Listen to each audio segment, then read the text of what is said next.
Notice के ऊपर हमारी प्रेस को अटेंड किया। 20 मई को लोकसभा का इलेक्शन हमारे अपने हलके का है, हमारे इलाके का है, और हम लोग 20 मई को वोट डालेंगे। शहर की आवाम, तालुके की आवाम, लोकसभा क्षेत्र की आवाम।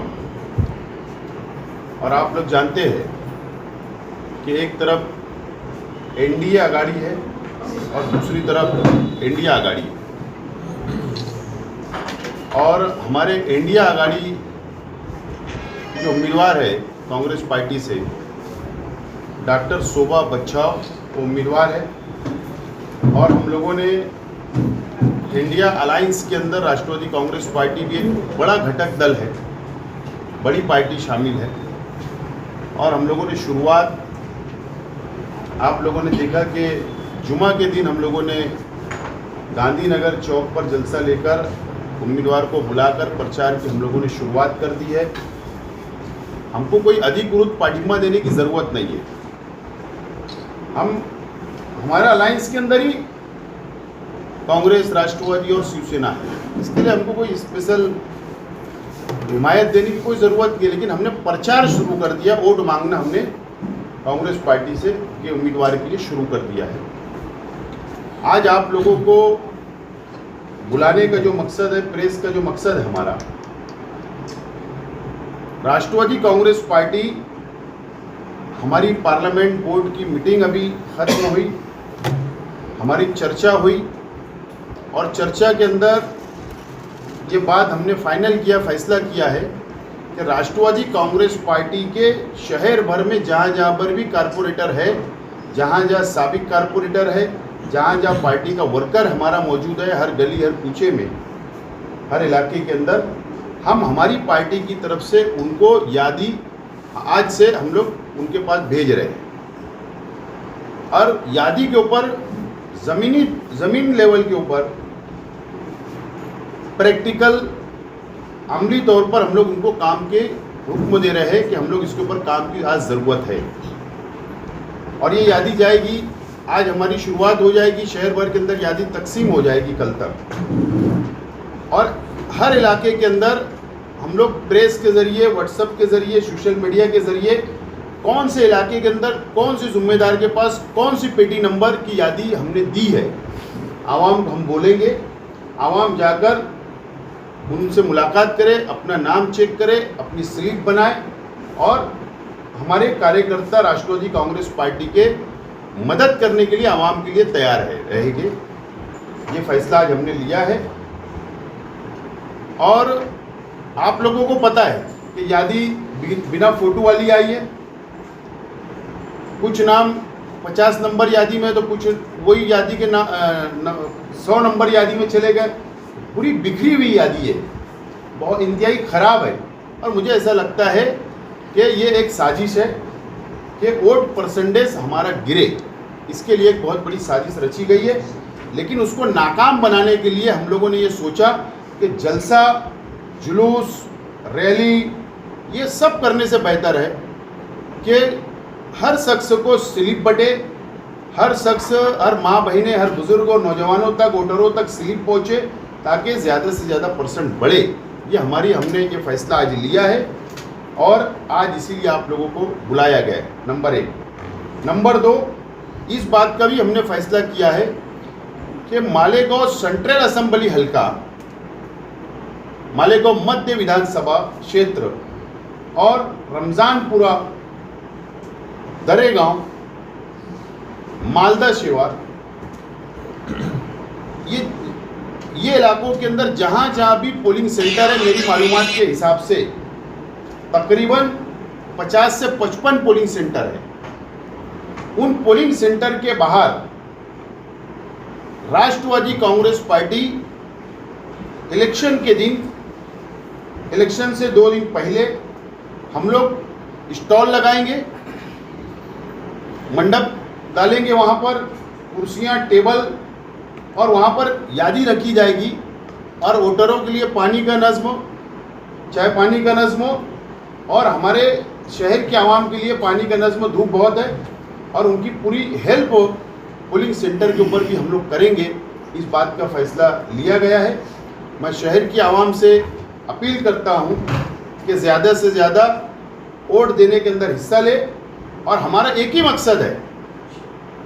हर पार्टियों के अंदर अलग अलग इख्तिलाफ होते हैं, अलग अलग नज़रिया होता है, लेकिन जहाँ सेकुलर नज़रिया एक साथ जमा हो जाता है और जहाँ पर मुल्क की हिफाजत की बात आती है, जहाँ मुल्क के संविधान की बात आती है, जहाँ पर अल्पसंख्यकों की सुरक्षा की बात आती है, जहाँ पर किसानों की सुरक्षा की बात आती है, जहाँ पर बेरोज़गारी की बात आती है, जहाँ हमारे नौजवानों का मुस्तकबिल की बात आती है, तो हमको सबसे पहले इस मुल्क के अंदर 10 साल में जो भारतीय जनता पार्टी ने इस देश का वाटोला किया है, इस देश को समाज में बांटने का काम किया है, बेरोज़गारी दी है, किसान परेशान है, अल्पसंख्यक परेशान है, काले कानून बनाए गए, इसके लिए आज सबकी जिम्मेदारी है कि सब पहला मकसद हमारा है कि भारतीय जनता पार्टी की सरकार को बेदखल करना मरकज से, और देश को बचाना, संविधान को बचाना और भाईचारा को बचाना।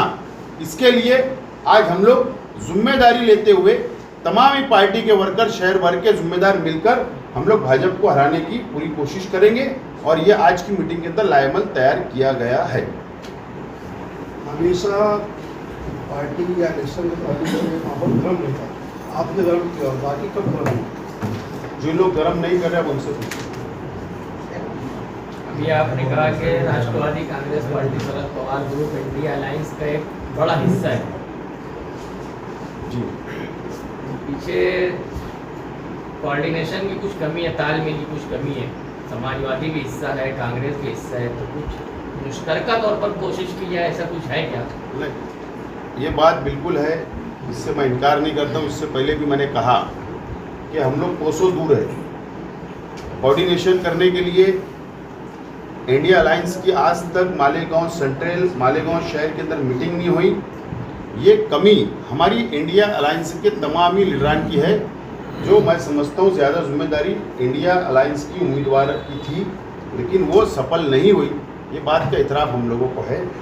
लेकिन अभी हमारे पास शिरीष कोतवाल साहब, जो चांदोड़ के साबिक एमएलए है, कांग्रेस नासिक ज़िला ग्रामीण के अभी कांग्रेस के अध्यक्ष है, वो अभी हमारे पास आए हुए हैं, और हमारी उनसे उसी ताल्लुक़ से काफ़ी लंबी बातचीत हुई है। बहरहाल वक्त तो कम है, ज़रूर है, लेकिन इंशाल्लाह हमारी कोशिश होगी कि ये कम वक्त के अंदर ज़्यादा काम करे। और उन्होंने भी कहा है कि आज या कल में इंडिया अलायंस के लीडरान की बैठक होगी। कौन कौन आने वाला है?